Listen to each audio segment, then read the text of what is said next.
Bonjour à toutes et à tous. Mes chers collègues, nous sommes réunis cet après-midi pour évoquer ensemble la question des actes antisémites dans les établissements d'enseignement supérieur. Et je remercie vivement pour leur disponibilité Monsieur Laurent Champanet, président de la Conférence des grandes écoles, donc, acronyme CGE, Monsieur Michel Deneken, président du 10, Monsieur Emmanuel Duflot, président de la Conférence des directeurs des écoles françaises d'ingénieurs, CDFI, et Monsieur Guillaume Gelé, président de France Université. Les récentes accusations d'actes antisémites à Sciences Po Paris dans le cadre d'une manifestation étudiante pro-palestinienne non déclarée nous préoccupent et nous conduisent à nous interroger plus généralement sur la question de la montée des actes antisémites dans l'enseignement supérieur, dans un contexte que nous savons extrêmement tendu et alors que ce phénomène s'observe, hélas, dans toute la société. Les établissements de l'enseignement supérieur sont des lieux de transmission et de création du savoir, dont la mission est aussi de former des citoyens éclairés et de faire vivre notre démocratie. Il est essentiel qu'ils puissent continuer à remplir ce rôle et que notre jeunesse puisse y étudier, y débattre et s'y épanouir sereinement, loin de toute forme d'antisémitisme, de racisme ou de séparatisme. Et donc, je vais rappeler à toutes et à tous que cette audition porte bien sur les actes antisémites au sein des établissements d'enseignement supérieur. Et aussi, et à ce titre, messieurs, je souhaiterais vous poser quelques questions. Donc, observez-vous au sein de vos établissements une augmentation des actes antisémites et quel regard portez-vous sur le climat actuel? Quels éléments chiffrés pouvez-vous nous fournir sur cette question? Quelles suites disciplinaires et judiciaires sont données à de tels agissements et quelles sont les mesures de prévention prises au sein de vos établissements? Et sans plus attendre, je vais vous céder la parole. Et vous n'êtes pas obligé, dans un premier temps, de répondre à toutes mes questions, puisque mes collègues vont aussi vous en poser ensuite. Et donc, vous pourrez à nouveau y répondre et brosser le constat et les solutions qui pourraient être envisagées. Donc, nous allons commencer par Monsieur Gelé, ensuite Monsieur Denken, Monsieur Duflot et Monsieur Champanet. Monsieur Gelé, vous avez la parole. Merci Madame la Présidente, chère Isabelle Roche, Mesdames et Messieurs les députés. Je vous remercie Madame la Présidente pour l'organisation de cette audition. Je sais que votre commission a toujours été attentive aux enjeux relatifs à l'enseignement supérieur et à la recherche. Vous le prouvez une nouvelle fois aujourd'hui. France Université, dont les missions sont inscrites dans le Code de l'éducation, est composée de 120 établissements publics d'enseignement supérieur et de recherche, dont des grandes écoles publiques et la totalité des 73 universités publiques. Nos établissements représentent près de 2 millions d'étudiantes et d'étudiants, 200 000 personnels ainsi que 90 000 chercheurs des organismes nationaux de recherche présents dans nos laboratoires. Alors les universités ne sont pas des citadelles fermées au reste de la société, bien sûr, elles sont dans la société, elles sont traversées par les mêmes problématiques. Le service public de l'enseignement supérieur et de la recherche est laïque et indépendant de toute emprise politique, économique, religieuse ou idéologique. Nous sommes convaincus qu'une science libre et l'accès aux connaissances sont des éléments essentiels et non négociables de toute démocratie et des droits fondamentaux humains dont chacune et chacun devrait bénéficier partout. Nous sommes déterminés à affirmer les valeurs d'universalité, de tolérance et d'ouverture aux autres. Nos universités respectent la diversité des opinions dans le strict respect de la loi, mais l'antisémitisme est un délit. Comme il est écrit dans le Code de l'éducation, le service public de l'enseignement supérieur et de la recherche tend à l'objectivité du savoir. Il doit garantir à l'enseignement et à la recherche leur possibilité de libre développement scientifique. Il forme à l'esprit critique des citoyens et futurs citoyens, ce qui signifie former au débat démocratique, apprendre à argumenter, écouter l'autre, le respecter. Nos universités sont par essence des lieux de débat, je dis bien de débat, de conversation, de controverse, d'échange. Plus de 15 000 conférences, académiques ou non, sont organisées chaque année dans les universités. Les dérives sont inacceptables, mais elles sont ultra minoritaires. Le respect du cadre posé par le droit est pour nous un impératif. Il s'agit de garantir la préservation des libertés fondamentales, la liberté d'opinion, la liberté d'expression et bien sûr la liberté de réunion. Les forces associatives, syndicales, politiques, médiatiques qui sont présentes dans nos établissements, si elles sont pleinement légitimes à prendre part à un débat respectueux et serein, ne peuvent prétendre imposer leur cadre de pensée pour déterminer ce qui est autorisé et ce qui ne l'est pas. Par exemple, les universités ne peuvent pas interdire en leur sein des collectifs qui sont autorisés en dehors dès lors qu'il n'y a pas de trouble ou de menace de trouble à l'ordre public.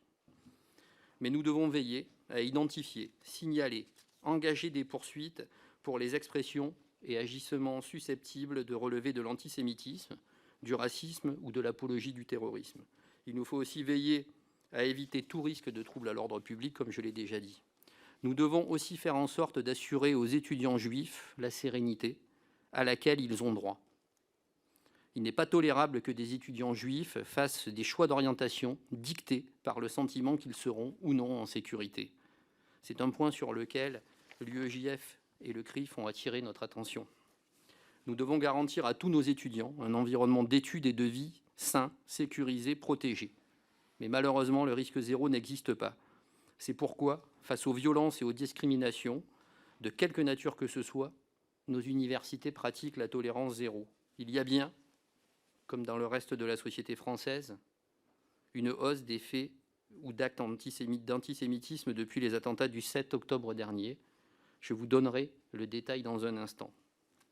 Mais dès le départ, France Université a, par communiqué de presse, dénoncé l'attentat terroriste du Hamas et appelé à combattre les haines racistes et antisémites, quelle que soit leur forme. Les présidentes et présidents d'université ne sont ni dans la dénégation, ni dans le déni. Face aux expressions de haine, nous n'avons jamais la main qui tremble. Il est donc déplacé et totalement faux de parler de complaisance et a fortiori de lâcheté. Il n'y a pas de séparatisme organisé par l'institution universitaire, ni d'autonomie vis-à-vis des valeurs de la République.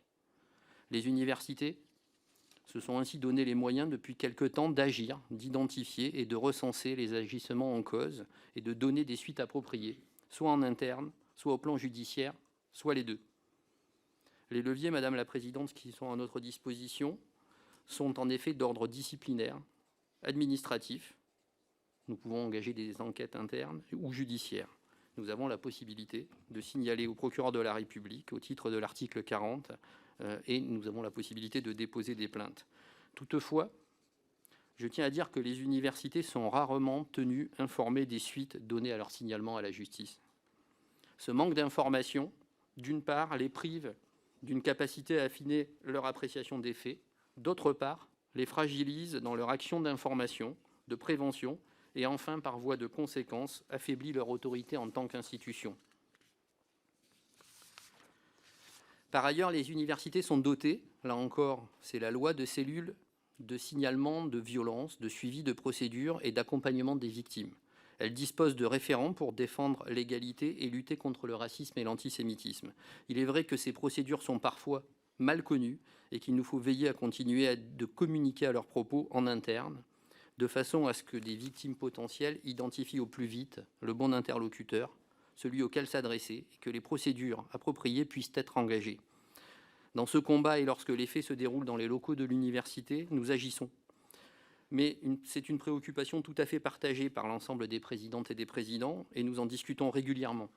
Pour rappel, d'ailleurs, la semaine d'éducation et d'action contre le racisme et l'antisémitisme avait lieu la semaine dernière dans nos établissements. Mais tout cela ne fait pas toujours les gros titres. Madame la Présidente, pour conclure et vous répondre sur les données dont nous disposons, j'ai en effet demandé en prévision de cette audition une enquête auprès de nos établissements. Ainsi, pour 82 établissements d'enseignement supérieur et de recherche, représentant 1,4 million d'étudiants en formation LMD et 147 000 personnels, en 2022-2023, 33 actes antisémites ont été recensés. Il y en a 67 depuis le 7 octobre dernier. En notant qu'un grand nombre, cependant, de remontées sont aussi en cours d'instruction. Nous pouvons cependant dire que pour l'année 2022-2023, il y a eu 11 saisines de commissions disciplinaires pour des faits d'antisémitisme. Il y en a déjà eu 6 depuis le 7 octobre dernier. Il y a eu également 4 signalements par les établissements au procureur de la République au titre de l'article 40 en 2022-2023. Il y en a par contre eu 14 depuis le 7 octobre. Enfin, 5 plaintes ont été déposées par des établissements pour des faits d'antisémitisme en 2022-2023 et 8 l'ont été depuis le 7 octobre dernier. Je me tiens à votre disposition, bien évidemment, pour toute autre question. Je vous remercie. Merci, Monsieur le Président. Monsieur Déneken, s'il vous plaît. Alors, merci. Madame la Présidente, Mesdames et Messieurs les députés, je ne reprendrai pas les propos du Président Gelé pour rappeler que UDIS représente les 10 universités étiquetées universités d'excellence. Nous sommes dans France Université, nous ne sommes pas dehors. Et on pourrait s'interroger pourquoi nous aurions des spécificités quant à la question qui est posée. Il se trouve que nos universités d'excellence ont un énorme capital de recherche. Et c'est peut-être un des éléments dont on pourra discuter tout à l'heure, Madame la Présidente, c'est que, évidemment, nous avons dans notre tradition un enseignement qui est fondé sur la recherche. C'est-à-dire l'initiation dès les premières semaines d'un étudiant et d'une étudiante à la démarche scientifique. Et nous parlons d'objectivation du savoir et enseigner la démarche scientifique à des jeunes qui viennent du lycée, c'est avoir une conception de la citoyenneté, une conception de l'honnête homme et de l'honnête femme qui fait de la science non pas simplement une discipline, mais une manière d'être.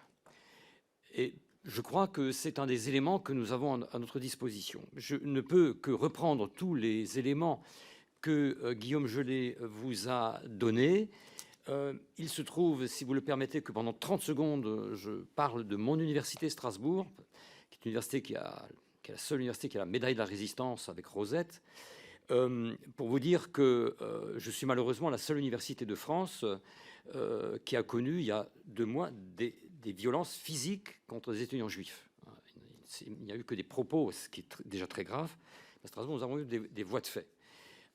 Et je peux vous dire que cela s'inscrit dans un contexte français qui n'est pas simplement les campus, mais le pays, tu l'as dit, Guillaume, et particulièrement en Alsace, où une communauté juive très importante et historiquement très ancienne commence à nous dire qu'il y a de la peur.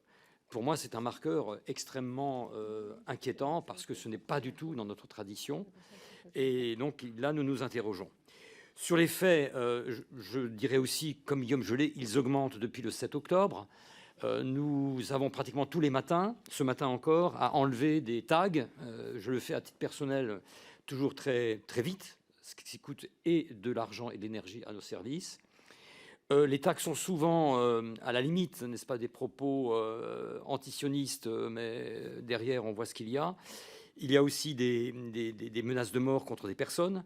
Donc, on est dans un climat qui est plus tendu. Cela dit, le nombre d'actes, s'il est en augmentation, ne met pas à feu et à sang les amphis.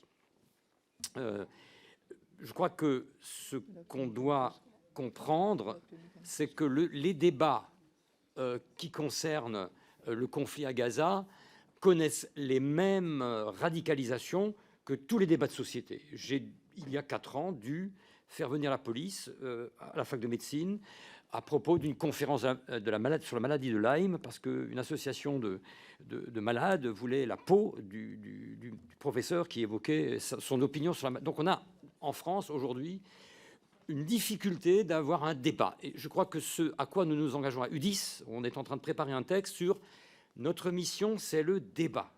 Les universités sont nées au Moyen-Âge. On a appris aux étudiants à poser des questions. C'était la questio plus que la réponse. Et lorsqu'il y a eu la réforme et la contre-réforme, on a appris aux étudiants à controverser. Cet art de la controverse, de cet art du débat est au cœur de l'élaboration des savoirs. Et donc, comme président et présidente, nous devons avoir le courage civique, par notre mission, celle du service public, celle que vous, mesdames et messieurs les députés, régulez par votre travail législatif et de contrôle, mais nous devons aussi avoir les moyens, soutenus notamment par les préfets, par toutes celles et ceux qui doivent maintenir l'ordre. Et pour ma part, je n'ai pas peur de dire que la liberté doit s'organiser dans l'ordre. Et je peux vous dire que vendredi dernier, à Sciences Po Strasbourg, nous avons organisé, et je dis bravo à la fois aux étudiants et aux directeurs, d'avoir eu le courage d'organiser un débat sur la géopolitique à Gaza. et il y a un débat contradictoire. Ça a été compliqué à organiser. Nous l'avons fait. C'était notre manière de protester, de dire oui, l'université, quand elle est courageuse, quand elle est aussi soutenue, est capable de revenir aux fondamentaux qui sont les siens, c'est-à-dire le débat. Nous fêtons les 300 ans de Kant. Pour devenir majeur, dit Kant, il faut apprendre à penser par soi. Notre boulot, c'est d'apprendre aux étudiants à penser par eux-mêmes, ce qui fait que nous, enseignants-chercheurs, notre éthique doit aussi être celle de cette neutralité républicaine que tu évoquais, Guillaume. Nous devons être nous-mêmes exemplaires quand nous instruisons des débats, quand nous faisons de la science devant eux. Et Kant disait que les deux ennemis des Lumières et de la raison, c'est la paresse et la lâcheté. Et on nous prête souvent dans la presse, à nous, présidents, de la lâcheté vis-à-vis du prétendu wokisme ou que je sais, et de la paresse à faire avancer les choses. Sur le terrain, je crois que nous sommes capables, non pas de peindre la réalité en rose, mais de vous montrer qu'on ne se laisse pas impressionner. Et personnellement, y compris par rapport à des menaces de mort sur ma personne, je pense que c'est ces leçons qu'on a besoin de donner à nos jeunes, mais aussi à vous, mesdames et messieurs, qui êtes la France. Merci. Merci, Monsieur Dénéquenne. Monsieur Duflot. Madame la Présidente, Mesdames et Messieurs les députés, donc je représente la CDFI. Donc nous représentons un peu plus de 200 écoles d'ingénieurs en France, donc tous les types d'écoles d'ingénieurs, publiques, privées, en lien avec l'ensemble des ministères. Donc une part effectivement des écoles d'ingénieurs que je représente sont également au sein de France Universités via les universités et en collaboration également avec la conférence des grandes écoles. Donc nous représentons à peu près 240 000 étudiants. Alors, tout d'abord, je ne vais pas répéter, redire, je m'inscris dans ce qui a pu être dit par les deux orateurs précédents, que ce soit Guillaume Gelé ou Michel Dénéquenne, sur les questions effectivement d'enjeux républicains, sur les questions d'esprit critique, d'apprendre nos étudiants à débattre et à se faire leur propre opinion sur les sujets. Ça fait également partie des sujets qui sont les nôtres. Je voudrais y ajouter pour les écoles d'ingénieurs quelque chose qui va se traduire au sein d'un élément qui est un stage obligatoire à l'international, la question très forte de l'interculturalité que nous portons. C'est que l'ingénieur de demain, de façon à pouvoir accomplir ses tâches, va devoir travailler avec l'autre, avec quelqu'un d'une autre culture, d'un autre pays.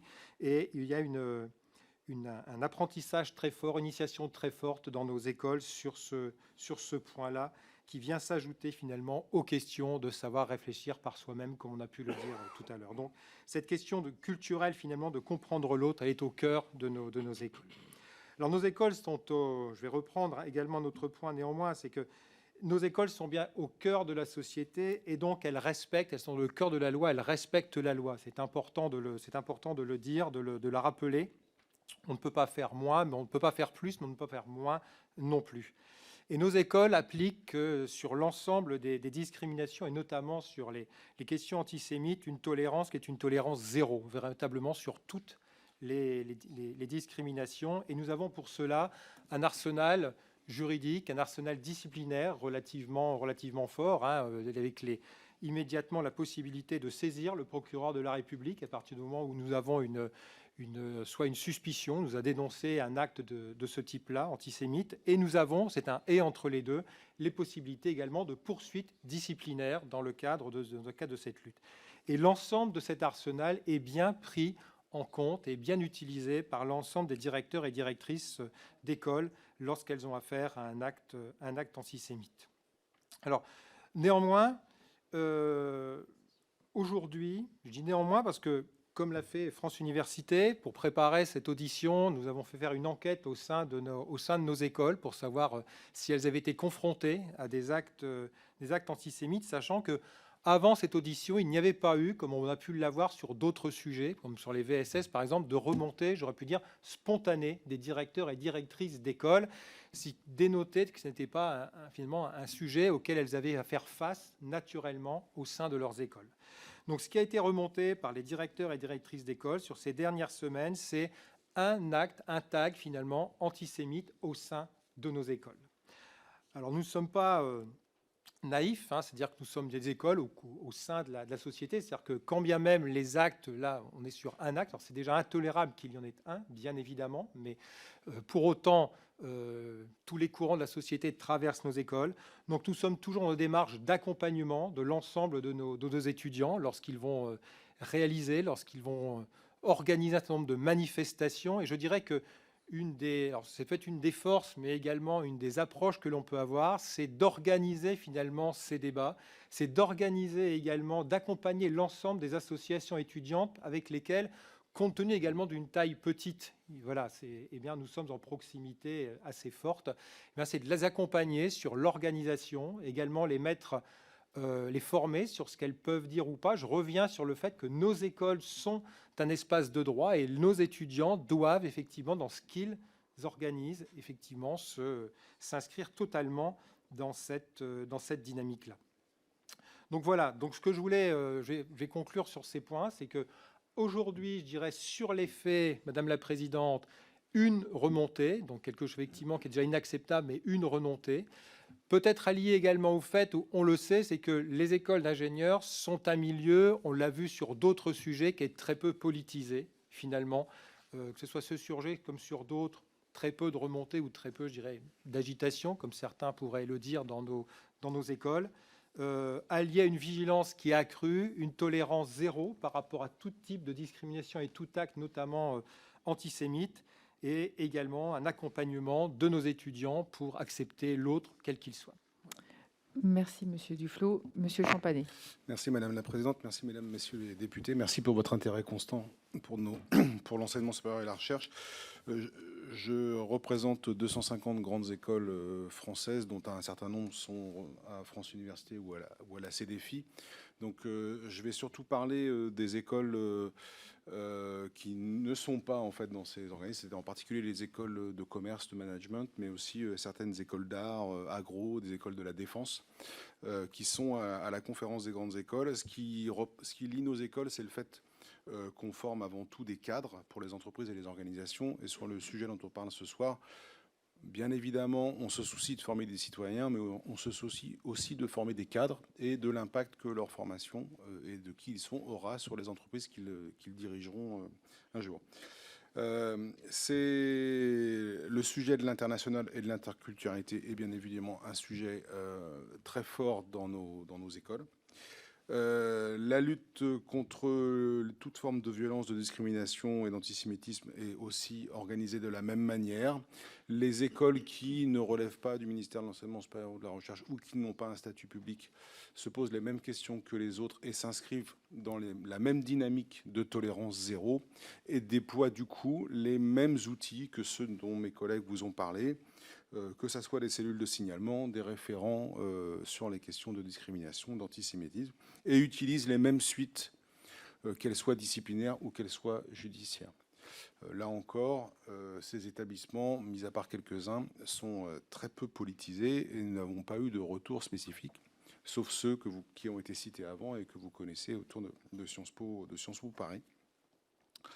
Et nous constatons, comme mes collègues l'ont dit, la même difficulté pour des jeunes qui ont entre 18 et 25 ans à débattre entre eux.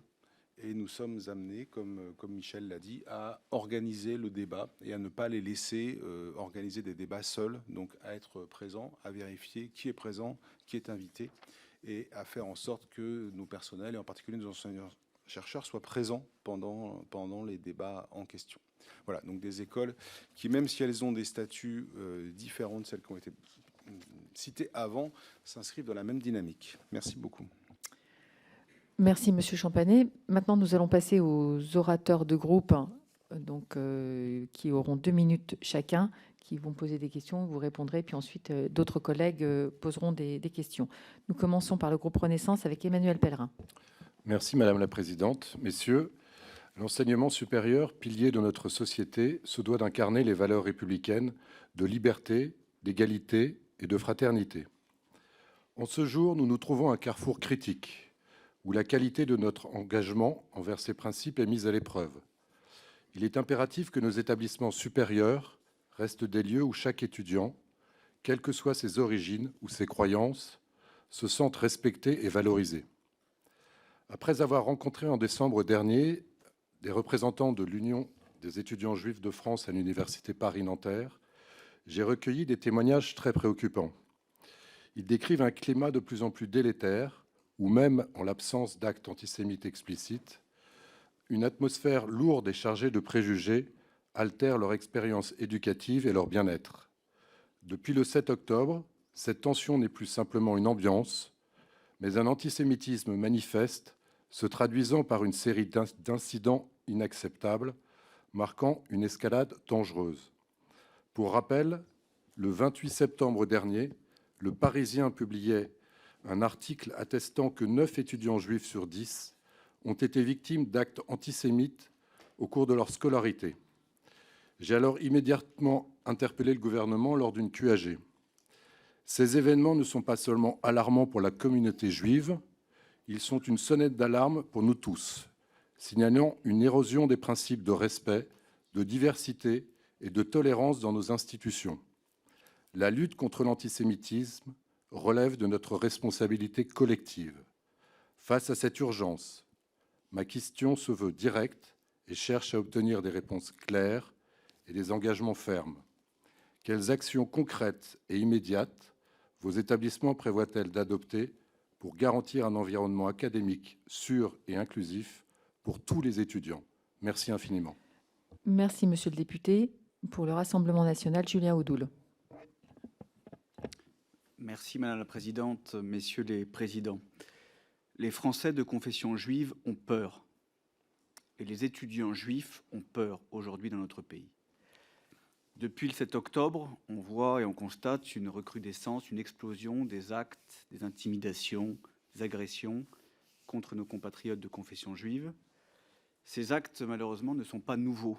Ça fait bien longtemps que l'antisémitisme s'est niché dans les universités, bien longtemps aussi que les responsables que vous êtes, que les responsables publics détournent le regard et minimisent ces faits. Très clairement, on se rappelle qu'en 2019, un rescapé de la Shoah, aujourd'hui décédé, M. Benjamin Horenstein, qui a voulu tenir une conférence à l'université de Lyon 2, avait été agressé au cri de mort à Israël par certains étudiants. On se rappelle qu'en février 2020, des caricatures antisémites avaient été retrouvées taguées à la Sorbonne. En février 2021, plusieurs étudiants de l'IEP de Strasbourg avaient été sanctionnés pour avoir chanté des chants nazis évoquant l'extermination des Juifs. En février 2022, l'inscription « Hitler tel meilleur » était taguée sur les murs de l'université à Nanterre. Tout ça, ce n'est pas des faits divers. C'est la montée d'un antisémitisme dont vous n'avez pas évoqué d'ailleurs les causes et les auteurs. C'est l'idéologie islamo-gauchiste, l'islamisme, qui aujourd'hui gangrène nos universités comme bon nombre de secteurs de notre société. Donc moi, ma question, elle est très claire. J'ai bien entendu la controverse. Pour moi, on ne controverse pas avec des islamistes. On ne controverse pas avec la haine des Juifs. Il n'y a pas de controverse possible avec ceux qui pactisent et qui considèrent que le Hamas sont des résistants. Voilà, ne vous en déplaise. Donc ma question est très claire. Elle s'adresse un peu plus à M. Gelé, qui avait pris position très clairement contre Marine Le Pen en 2017 et 2022, avec beaucoup de force. Ma question est très claire. Quand allez-vous prendre position contre l'islamo-gauchiste qui constitue le carburant de la haine des Juifs ? Merci, monsieur le député. Je rappelle que cette audition est consacrée aux actes antisémites dans l'enseignement supérieur. Pour LFI, Paul Vannier. Merci Madame la Présidente. Je voudrais d'abord faire mien les mots des doyens et directeurs des centres de recherche de Sciences Po pour dénoncer avec eux toutes les formes d'exclusion, de discrimination, d'antisémitisme, de racisme, d'islamophobie et de violence. Face au racisme et à l'antisémitisme, il n'y a pour un républicain d'autres attitudes possibles que celle d'une vigilance permanente et d'une intransigeance absolue. Comme le Premier ministre, je crois qu'en pareille matière, le poisson pourrit par la tête et considère ainsi que si le combat contre l'antisémitisme doit être mené partout et en toutes circonstances, il exige le refus et la dénonciation de l'entreprise de réhabilitation de Pétain, que le président de la République a cru devoir qualifier de grand soldat avant de se faire le défenseur de l'héritage littéraire de Maurras. Si nous sommes réunis ce jour, quelques semaines après la construction d'une polémique nationale autour de l'occupation d'un amphithéâtre à Sciences Po, c'est parce qu'une poignée de députés de la minorité présidentielle considère qu'il revient à notre Assemblée d'assurer le service après-vente d'un exécutif en pleine dérive. Au départ, une rumeur, amplifiée par les chaînes d'information en continu, emballée en affaire par le président de la République, transformée en combat contre le wokisme imaginaire par le Premier ministre. Cela aurait dû finir dans le ridicule, mais cela s'est poursuivi dans la désinformation, dans l'insulte, la calomnie, la diffamation de Sciences Po et de ses milliers d'étudiants par les deux têtes de l'exécutif. Puis cela s'est transformé en la menace d'un obscurantisme autoritaire, d'une reprise en main politique de l'université, en contravention totale du principe de liberté académique, fondement de toute démocratie éclairée qui chérit le débat, le dialogue, la controverse, car l'essai indispensable à l'élaboration du savoir. À présent, la justice est saisie. En attendant ces conclusions, il est temps de revenir à une forme de raison républicaine. Aussi, je souhaite savoir si vous pensez que la venue du Premier ministre au conseil d'administration d'un établissement est compatible avec le respect de sa liberté académique, et si vous pensez qu'elle est utile à la lutte contre l'antisémitisme. Merci, monsieur le député. Donc, je rappelle toujours que nous sommes bien sur les actes antisémites dans les établissements d'enseignement supérieur et j'aurais envie de dire leur recrudescence. Pour les Républicains, Annie Genevard. Merci Madame la Présidente, merci messieurs de votre présence. La situation que nous vivons est absolument alarmante et même tragique au sens où les mêmes ressorts qui ont agi en 40 taraudent à nouveau notre pays. L'antisémitisme aujourd'hui en France est à visage découvert. Alors Monsieur le Président Gelé, vous avez dit que les mêmes débats qui agitent la société traversent les établissements d'enseignement supérieur. On veut bien l'entendre, mais on attend autre chose de l'université. On attend effectivement que les dérives que vous qualifiez d'ultra-minoritaires, ça n'est pas notre ressenti, et ce sera l'objet de ma question d'ailleurs. Les universités devraient être au contraire le sanctuaire de la discussion civique, de la confrontation intellectuelle, de l'enrichissement culturel. Et nous avons le sentiment que trop de lieux d'enseignement supérieur sont devenus l'antre de la radicalité et de l'intolérance. Alors, on est surpris, je vous l'avoue, je suis surprise par la modestie des chiffres que vous avez rappelés les uns et les autres, quand 91% des étudiants de confession juive se disent avoir été victimes d'actes antisémites. Comment expliquer cette divergence, cette antinomie entre ce qu'ils nous disent et les chiffres que vous rapportez? Alors, l'heure est d'autant plus grave que les réactions d'une partie de la classe politique encouragent une forme d'antisémitisme en France. Cette gauche radicalisée qui tente à taire, à minimiser, à justifier l'antisémitisme à l'université participe à organiser la discrimination contre les juifs dans notre pays. L'antisémitisme à l'université n'est pas plus une divergence d'opinion que dans le reste de la société. C'est un délit qui doit être puni avec la plus grande fermeté. Alors, messieurs, face à cette vague de haine manifeste et intolérable à l'encontre des étudiants de confession juive, la ministre de l'Enseignement supérieur a lancé la consigne de tolérance zéro. Si sur le papier, cette ambition est prometteuse et absolument nécessaire, comment se concrétise-t-elle vraiment dans vos écoles et universités? Merci, Madame la députée. Pour les démocrates, Sophie Mette. C'est bon. Non, il faut que tu... Merci Madame la Présidente. Messieurs les Présidents, je vous remercie pour votre présence aujourd'hui à cette table ronde qui, je l'espère, nous permettra d'avoir un dialogue le plus serein et constructif possible. Alors que l'université doit pouvoir rester un lieu de débat et d'idées qui soit fondé sur le respect et la tolérance, elle est aujourd'hui soumise à un climat global de tension. Tension notamment autour du sujet Israël-Palestine, qui est un sujet brûlant, douloureux et complexe. S'il faut dissocier le militantisme étudiant de la bonne tenue des enseignements, il apparaît aujourd'hui plus que nécessaire de s'emparer des radicalités discursives qui peuvent traverser nos facultés sur le sujet de l'antisémitisme et plus largement de toutes les formes de discrimination. Les récents événements qui ont eu lieu à Sciences Po sont graves et méritent qu'on y prête une attention particulière pour que toute la lumière soit faite. C'est ce qu'a fait notre gouvernement qui a immédiatement réalisé un signalement au procureur de la République pour que la justice soit saisie. Il y a aussi toute la question de l'autonomie des universités qui revient sur le devant de la scène, à laquelle je veux redire notre attachement et notre vigilance. il n'y a pas de débat à ce sujet puisqu'elle peut et doit s'inscrire de façon complémentaire avec le respect attendu à l'égard des valeurs républicaines. De ce point de vue, défendre la bonne tenue des enseignements, c'est aussi défendre l'autonomie universitaire. Face à la recrudescence des actes antisémites et racistes qui existent depuis plusieurs années, les établissements du supérieur s'organisent, mise en place de référents, formation des membres du personnel, sensibilisation des étudiants. Malheureusement, cela ne semble pas suffire. Alors, comment agissent les cellules d'écoute et de veille dans l'accompagnement des étudiants touchés par ces actes? Ensuite, quelles actions de prévention menez-vous au-delà de l'antisémitisme, notamment à l'égard du racisme et des autres formes de discrimination? Enfin, la recherche est-elle une des voies pour atténuer la radicalité discursive en remettant la rationalité et surtout l'écoute au centre de l'université?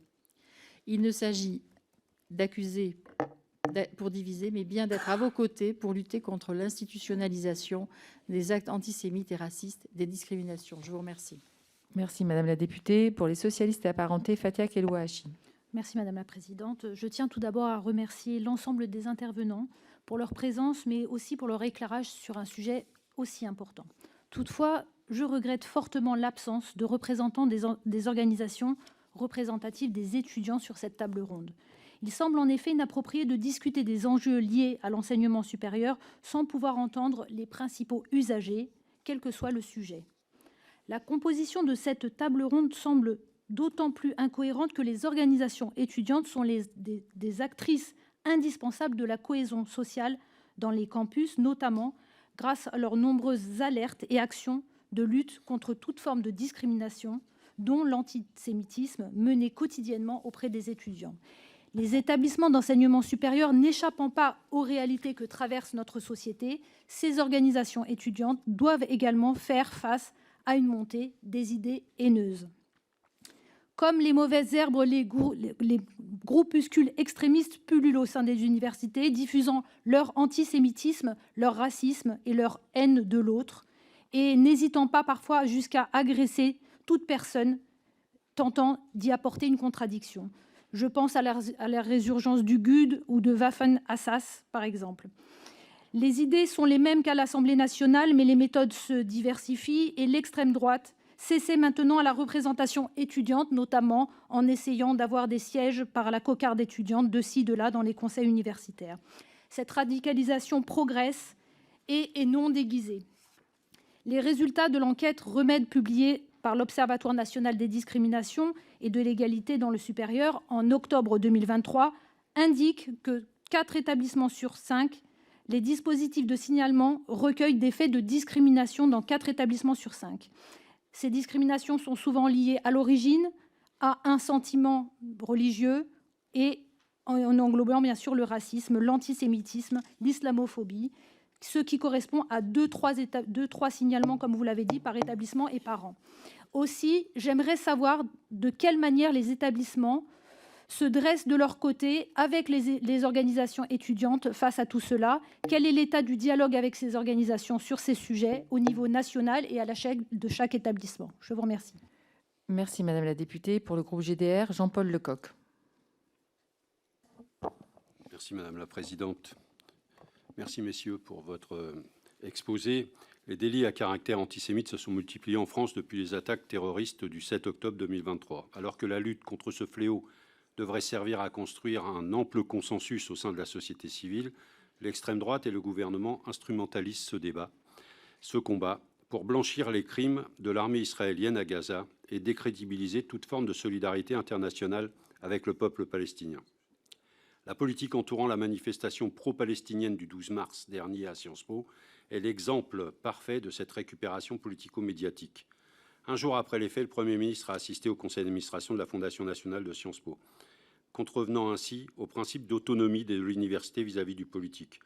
De surcroît, lors de la séance des questions au gouvernement de mardi dernier, M. Attal s'est dit opposé au prétendu, je cite, déferlement d'une idéologie nord-américaine dans les établissements de l'enseignement supérieur. Rappelons donc au gouvernement l'article L141-6 du Code de l'éducation. Face aux ingérences de l'État dans l'éducation supérieure et la recherche et l'instrumentalisation politique des organes de travail essentiels de l'Assemblée nationale, il est indispensable que les instances compétentes internes mènent à bien leur mission, et vous nous l'avez démontré, et que l'autonomie de l'université soit pleinement respectée. Les étudiants et les chercheurs acceptent-ils l'idée de ne pas pouvoir critiquer la politique du gouvernement israélien? Avez-vous étudié dans les laboratoires sociologiques la situation extraordinaire de la France, qui, de manière extraordinaire, compte le plus faible nombre de participants aux manifestations en Europe en soutien, en solidarité avec la population de Gaza et le peuple palestinien? Agir pour empêcher un génocide, ce n'est pas de l'antisémitisme pour le groupe GDR et les députés communistes, c'est de l'humanisme. Merci, monsieur le député. Et je rappellerai, comme aux autres députés, que nous sommes bien sur les actes antisémites dans l'enseignement supérieur. De la police, enfin, pas uniquement de cela, est bien débordé. Ah, bien sûr, mais je fais la police. Non, mais j'ai fait le commentaire sur beaucoup d'interventions, monsieur le député. Donc maintenant, je recadre à chaque fois, je pense que c'est vraiment très important de savoir ce dont on parle ce soir. Pour le groupe Lyot, Stéphane Lenormand. Merci Madame la Présidente. Messieurs, donc notre groupe parlementaire ne trouve pas que les universités françaises deviennent la voie d'eau de déferlement d'une idéologie nord-américaine, et encore moins que face à l'antisémitisme, la lâcheté domine dans l'enseignement supérieur. Et pour paraphraser des propos de la ministre de l'Enseignement, l'université est le reflet de la société avec sa richesse et parfois ses tensions, et les dérives d'une minorité bruyante ne représentent en rien la majorité. L'université, pour nous, doit rester un sanctuaire à la fois d'études et de débats. Et les présidents d'établissements que vous êtes ou que vous représentez sont mobilisés contre l'antisémitisme et toutes les formes de discrimination. Vous avez notre soutien dans cette tâche qui doit être celle aussi qui doit nous motiver. Alors oui, depuis les attaques du Hamas du 7 octobre et la riposte d'Israël, les actes antisémites se multiplient en France. C'est inacceptable. Notre groupe les déplore. Mais nous avons aussi connu dans un passé pas si lointain ce genre de phénomène. Alors je crois que nous devons tous être mobilisés pour vous apporter le soutien pour que l'on puisse créer les conditions favorables de retrouver un climat serein dans nos universités. C'est complexe. Vigilance, détermination, respect de la loi sont ce qui doit nous amener et surtout pas jeter de l'huile sur le feu. Donc je me poserai un peu dans cet état d'esprit quelques questions. La première, j'aimerais connaître votre analyse sur la formation des référents racisme-antisémitisme qui était une des mesures mises en place en 2021. Avec le recul, est-ce que les formations sont suffisantes et est-ce que cela a un effet? Par ailleurs, vous avez évoqué les dépôts de plaintes pour des actes antisémites. Est-ce que, à votre avis, avec le recul, c'est quelque chose qui est pertinent? Enfin, avec votre analyse et votre expertise, quelles seraient les mesures supplémentaires que vous attendriez des législateurs ou du gouvernement pour vous aider dans votre tâche?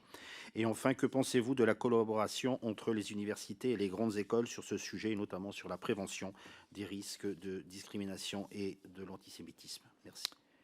Merci, monsieur le député. Messieurs, c'est à vous pour des réponses. Et ensuite, nous aurons à nouveau des questions de mes collègues. Monsieur Gelé. Je pense qu'on va se distribuer la parole. Oui, tout à fait, de façon assez concise, si vous le voulez bien, que nous puissions prendre les autres orateurs ensuite. D'accord. Donc, je vais commencer par une réponse donc à la première question qui concernait notamment les propositions que nous pouvons faire donc pour améliorer les dispositifs. Donc notamment, je voudrais quand même juste dire que effectivement, ça a été souligné par monsieur le député également, nos universités n'ont pas attendu donc octobre dernier pour réagir. Donc, et nous avons mis en place déjà depuis effectivement plusieurs années, donc 2021 pour de nombreuses universités, mais pour certaines, donc bien avant, des référents sur les questions de racisme et d'antisémitisme. Nous avons aussi créé des réseaux de recherche, comme le réseau de recherche sur le racisme et l'antisémitisme qui regroupe 8 universités françaises et d'autres structures de recherche, bien évidemment, qui travaillent donc sur ces questions. Nous avons travaillé avec, bien sûr, le gouvernement pour la mise en place d'un certain nombre on va dire, de moyens pour pouvoir améliorer la gestion de ces cas donc de racisme et d'antisémitisme. Nous avons notamment donc travaillé avec le ministère sur la charte de l'engagement dès 2009, celle sur l'égalité des hommes et des femmes, mais qui a été après étendue à la lutte contre les discriminations. Nous avons créé, donc je vous l'ai dit, ces réseaux de référents. Nous avons créé les cellules d'écoute et de signalement dans les établissements qui sont des structures obligatoires dans tous les établissements. Et nous avons créé à France Université des guides et des vadémécums. Donc par exemple, un contre la haine et les discriminations anti-LGBT, un contre le racisme et l'antisémitisme spécifique, donc pour savoir surtout reconnaître, dénoncer et surtout agir. Je voudrais dire aussi que France Université organise la formation des présidents d'université et édite aussi un guide qui s'appelle « Compétences et responsabilités des présidentes et présidents d'université » dans lesquels ces sujets sont clairement abordés pour donner aux dirigeants d'université qui sont élus et qui viennent de prendre leurs fonctions les éléments pour pouvoir agir aussi sur ces questions. Alors, bien évidemment, on peut aller beaucoup plus loin et la situation actuelle nous impose de regarder comment apporter des réponses donc sur des dispositifs qui peuvent ne pas être assez connus non plus des étudiants. C'est une discussion que j'ai eue avec le président du CRI vendredi dernier, notamment, sur cette question de dire oui, mais vous avez des cellules de signalement, mais les étudiants donc ne les saisissent pas. Et c'est vrai que les étudiants se tournent peut-être plus vers des associations qui le représentent. Et donc une des premières réponses, c'est déjà de travailler collectivement avec les associations, l'administration de l'université, pour arriver effectivement à récupérer au niveau de l'administration générale de l'université et bien sûr donc des présidences, l'ensemble des éléments le plus tôt possible. Donc il y a donc à améliorer la coordination que l'on a avec les associations étudiantes sur ces différentes questions et surtout celles qui représentent donc notamment les communautés qui sont les plus soumises au racisme ou à l'antisémitisme, bien évidemment. Nous avons aussi bien sûr à travailler sûrement mieux avec le ministère de la Justice et regarder comment on peut, avec également la force publique, avoir des relations un petit peu plus fluides sur un certain nombre de questions. Ce qui nous manque, je l'ai dit dans mon propos liminaire, ce sont aussi des remontées pour pouvoir améliorer nos dispositifs et pour pouvoir aussi convaincre les victimes que nous sommes efficaces et que nous sommes en capacité de leur apporter une réponse. Et ça, c'est vraiment, je crois, un des problèmes sur lesquels il nous faut travailler avec le gouvernement pour regarder comment nos universités donc, pourraient avoir, par exemple, au niveau du parquet, un référent sur les questions d'enseignement supérieur que l'on puisse saisir donc de façon rapide et qui connaissent bien l'écosystème et ce qui le traverse.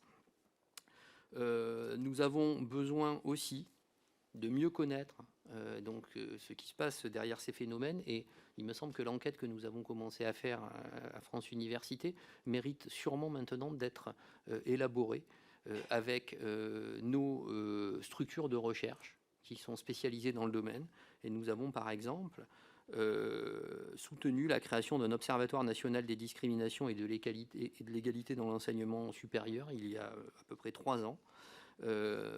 Et je pense que cette question-là, c'est une question sur laquelle il faut que nous puissions le mobiliser pour avoir des données fiables et surtout des chercheurs qui derrière se saisissent de ces données. Ce qui veut dire qu'effectivement, il y aura une question sûrement de moyens à mobiliser là-dessus, mais je crois que nous pouvons, au vu de l'enjeu, absolument régler cette question. Voilà sur les on va dire les réponses sur ce qu'on pourrait faire peut-être pour s'améliorer. Nous sommes bien évidemment complètement ouverts à des propositions de votre part et de la part de l'ensemble peut-être des personnes qui nous écoutent pour être plus efficaces. Je vous le redis à nouveau, nos universités sont pleinement engagées, leurs présidentes et leurs présidents sont pleinement engagés et ce que nous voulons, Ce que nous voulons, c'est qu'effectivement, le climat le plus serein donc, puisse être retrouvé dans nos établissements pour l'ensemble de nos étudiants. Et je suis d'accord avec un certain nombre de remarques qui ont été formulées autour de cette table. Bien évidemment, il n'est pas tolérable qu'une partie des étudiants juifs ne se sentent pas en sécurité dans nos établissements. Il n'est pas tolérable que n'importe quel étudiant ne se sente pas en sécurité dans nos établissements. Et donc, nous devons arriver maintenant à effectivement trouver ces solutions. Vous nous avez après interrogé sur les liens peut-être avec des affaires qui étaient des affaires précédentes concernant l'islamo-gauchisme. Je pense qu'il y a, monsieur le député, donc sur ces questions, beaucoup d'amalgames qui sont faits. Et les universités, je l'ai dit, sont traversées par toutes les questions de la société. Les étudiants organisent à un moment un certain nombre de rencontres, de tables rondes, de conférences invitées. Quand il y a des dérapages, donc nous essayons de les traiter. Mais ce que je voudrais dire, c'est qu'il y a 15 000 conférences donc, organisées dans nos universités. Donc les cas dont vous faites porte-parole donc correspondent à combien? Une dizaine.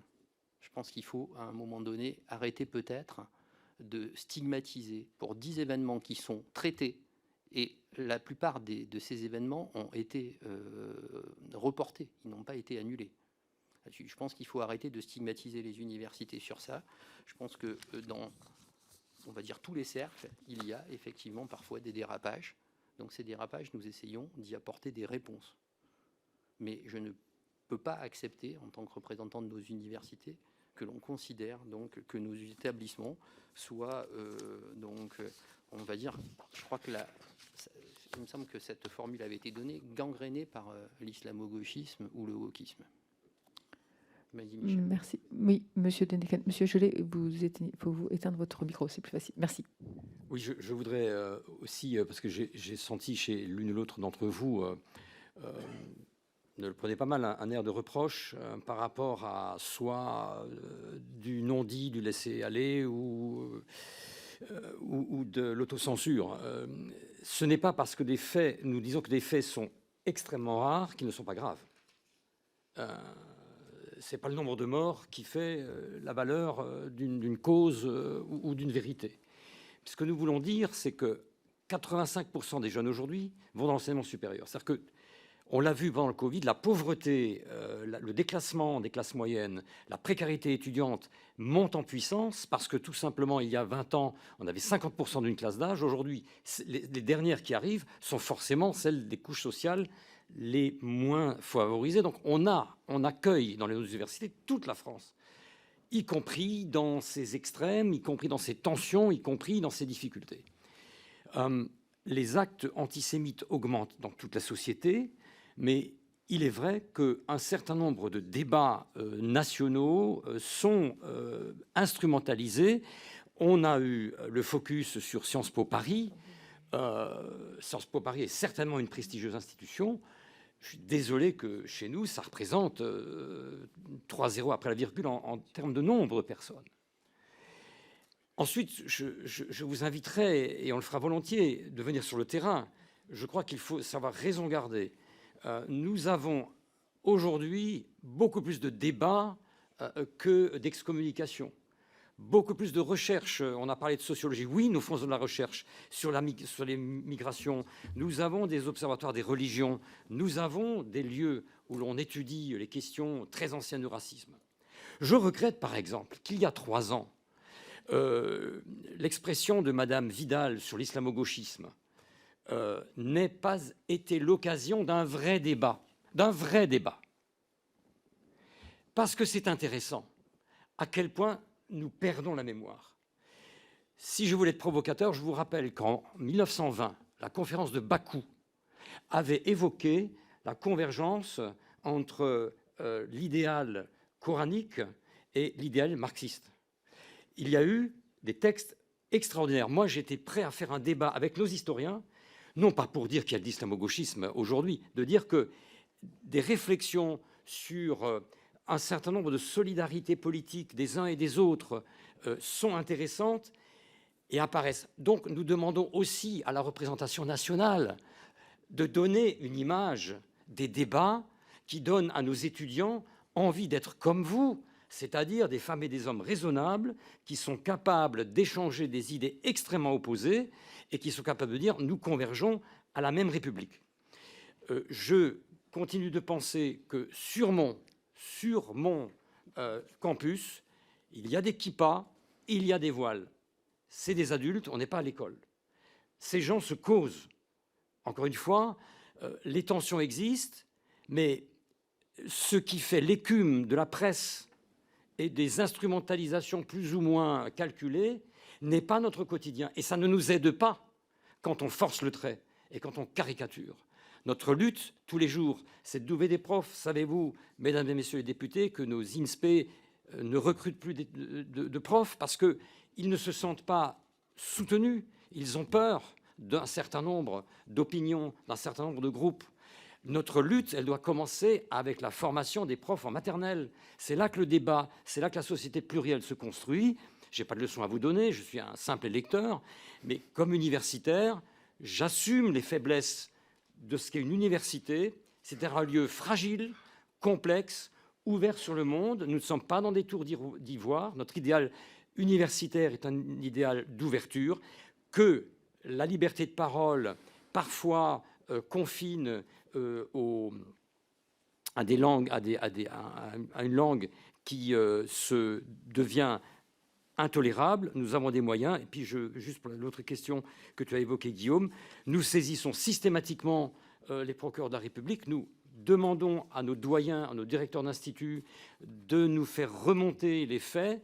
Et je dirais aussi à Madame la députée, ce n'est pas nous qui avons organisé le panel, mais je peux vous dire que nos représentants étudiants dans mon université ont le 06 du président et de notre vice-présidente étudiante. Je suis en dialogue permanent avec eux et je vous le dis, je ne fais aucun classement entre les représentants étudiants. Chez moi, ça va de solidaires à unis en passant par les étudiants musulmans. Ils ont tous droit, puisqu'ils sont élus, au téléphone du président.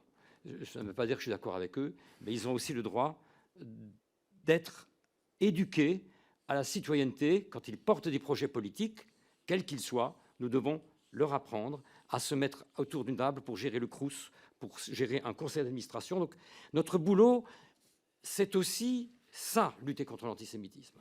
C'est tous les jours organiser le vivre ensemble. Et les universités ne sont pas le plus mauvais endroit en France, que vous le croyez ou pas. Merci, Monsieur Denken. Je voudrais bien revenir sur quelques chiffres et puis répondre à Madame la députée Genevard donc sur les explications peut-être là-dessus. Je pense que, Michel, tu m'as tendu une perche effectivement qui est assez importante puisque dans les échanges que j'ai pu avoir vendredi avec le président du CRIF, on a comparé les données entre les universités et les données nationales. Donc sur l'augmentation du nombre de cas d'antisémitisme. Et il me disait qu'au niveau national, c'était multiplié par 4 entre l'année précédente et les événements depuis le mois d'octobre dernier. Dans nos universités, d'après notre enquête, nous sommes à un peu plus de 2. Donc ce qui veut dire que nos universités, c'est beaucoup trop, hein, encore une fois, sont le reflet de la société. Donc il existe ces cas d'antisémitisme, mais pour le moment, on n'est pas sur des nombres qui sont supérieurs à la moyenne nationale. Je pense qu'il faut quand même avoir ça à l'esprit. C'est pour ça que j'insiste vraiment sur ces cas-là. Alors après, dans ces données, effectivement, pourquoi il y a peut-être moins de signalements au procureur, donc pourquoi il y a parfois moins de plaintes.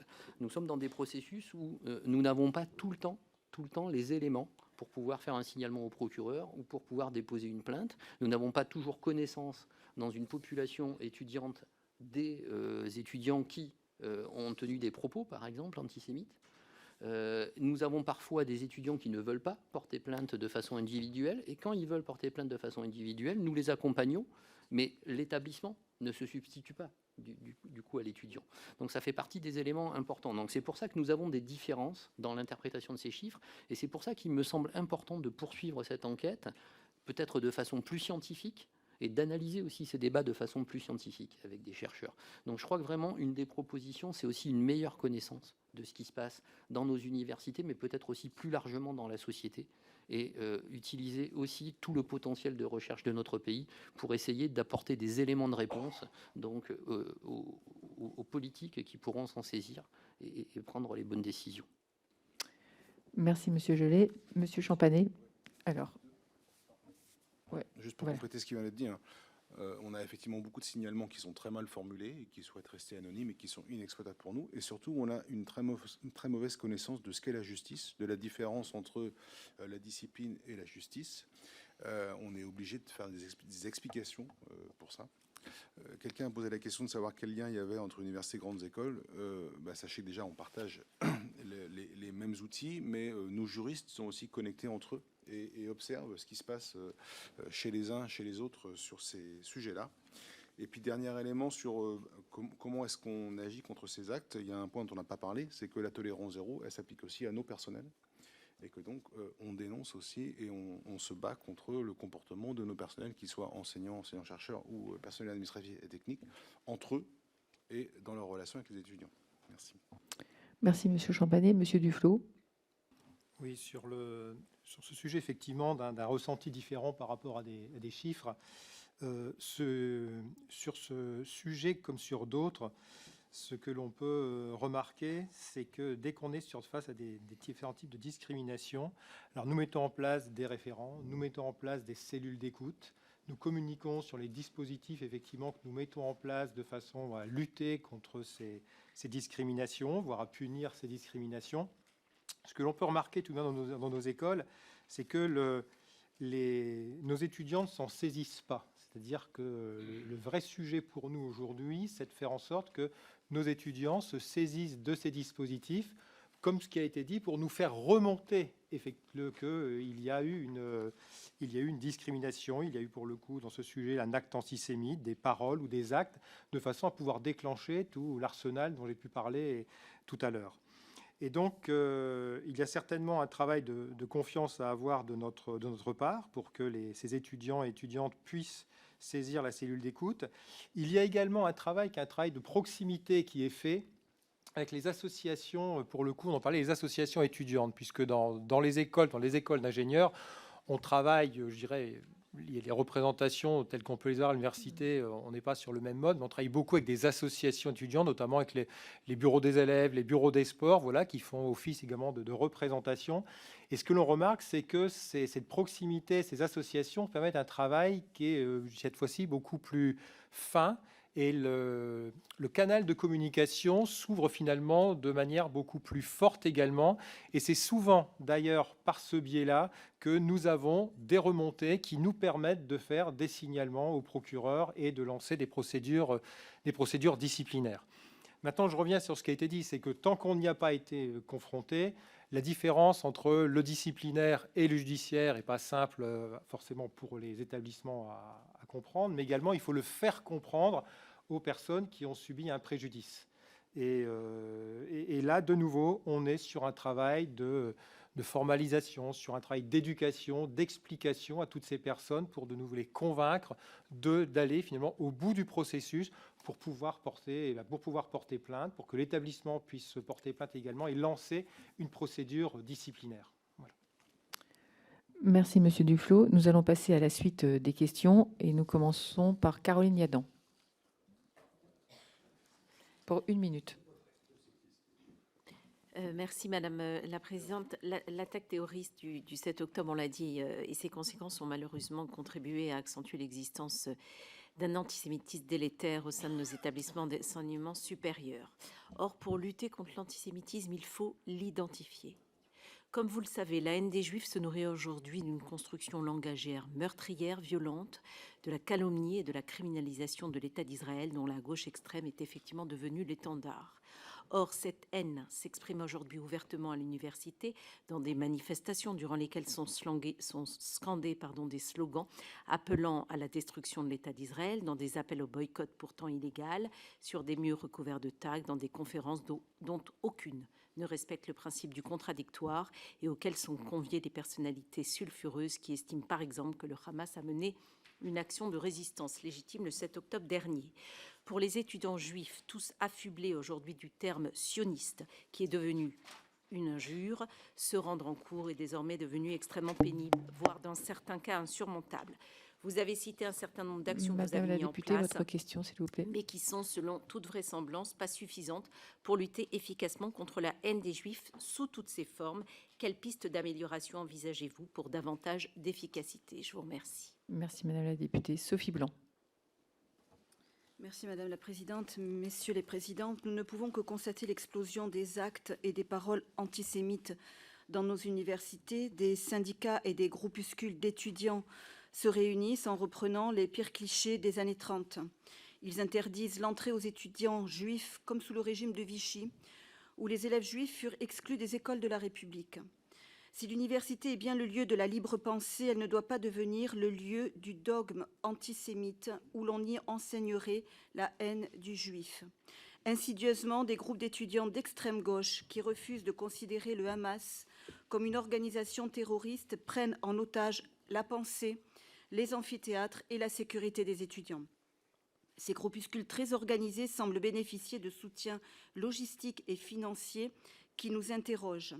Aussi, il est nécessaire qu'une commission d'enquête puisse s'intéresser au financement des syndicats et des groupes d'étudiants les plus violents envers les étudiants juifs.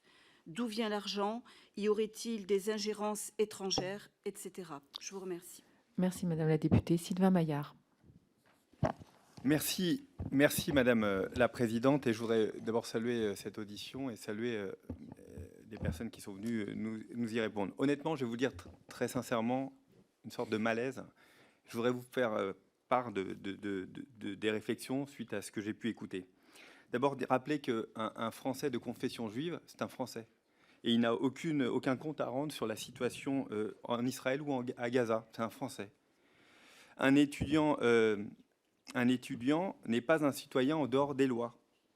Quand on a 18 ans, on est responsable devant la loi. J'entends ce que vous dites sur l'ensemble des dispositions que vous prenez, mais rappelez qu'il y a une loi.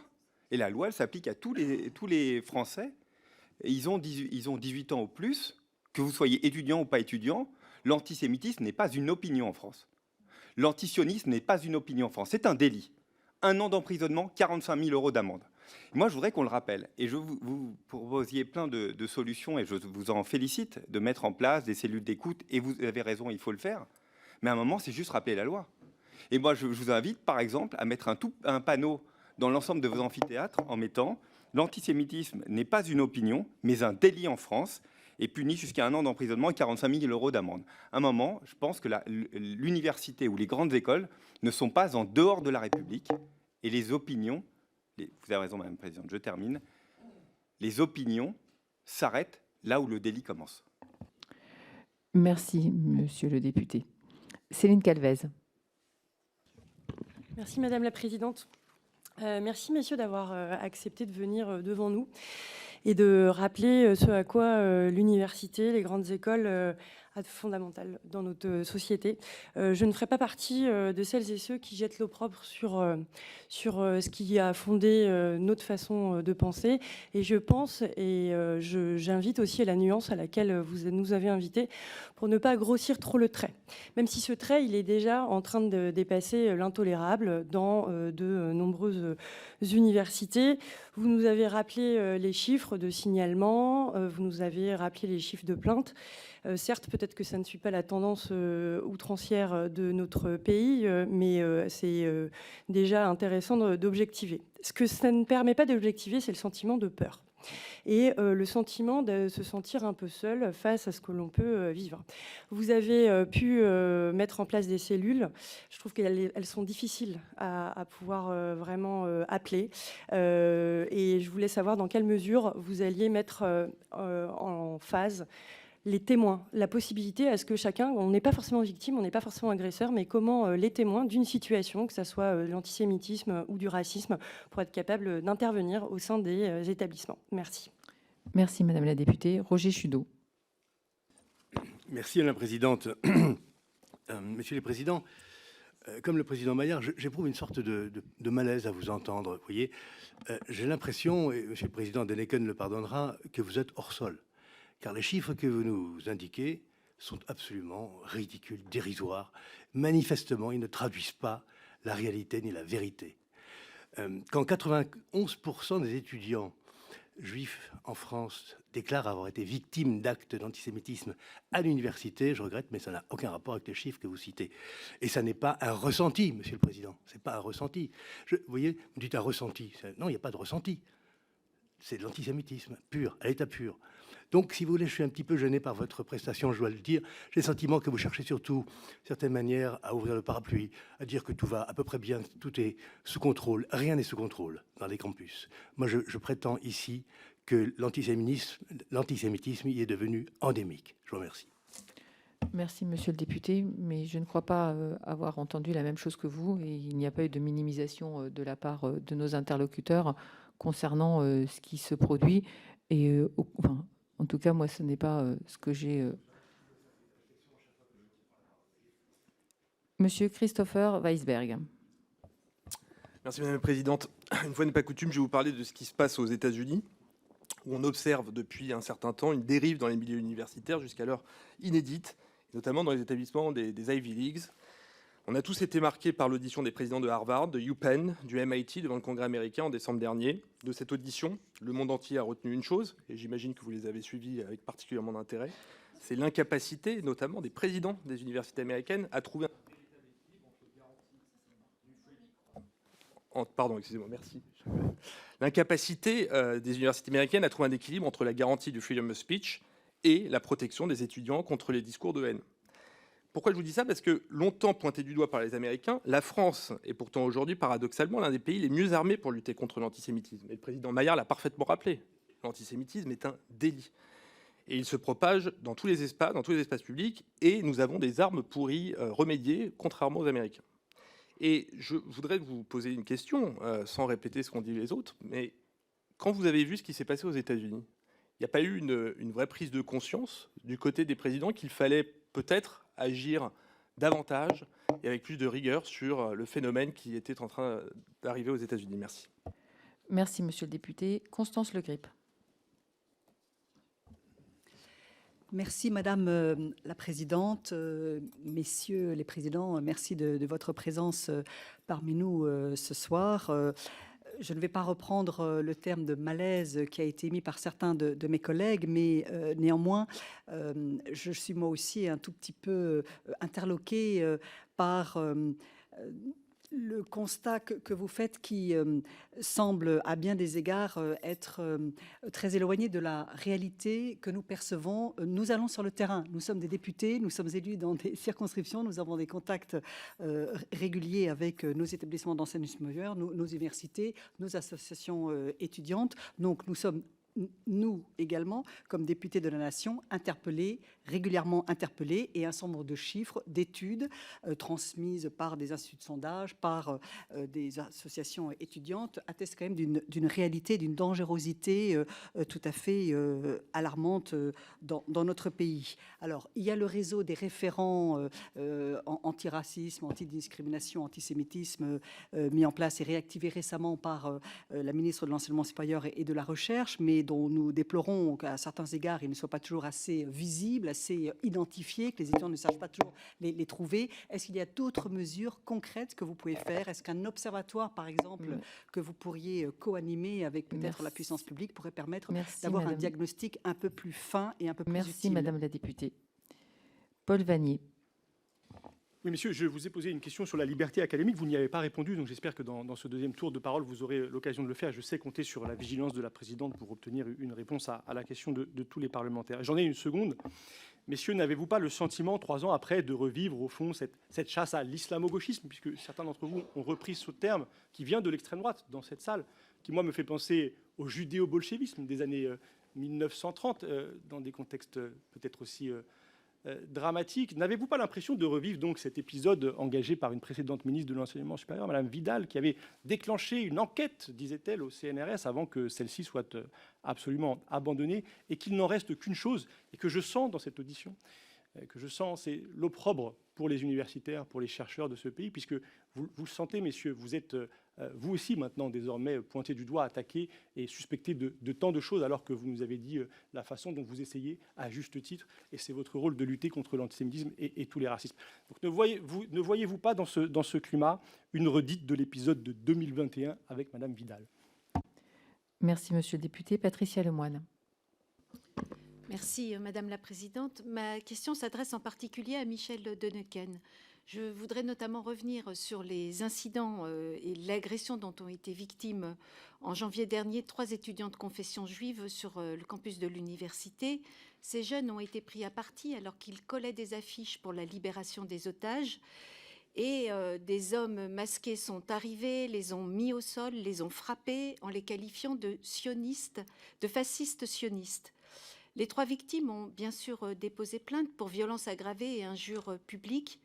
Au regard de la gravité des faits, pouvez-vous nous indiquer quelles suites ont été données pour tenter d'identifier et de sanctionner les auteurs de ces actes intolérables? Enfin, vous nous avez précisé dans vos propos liminaires que le climat était tendu, notamment en raison de menaces de mort qui ont pu être proférées, générant un climat anxiogène. Quelles sont par conséquent les mesures mises en place pour recenser les incidents et restaurer par ailleurs un climat de confiance?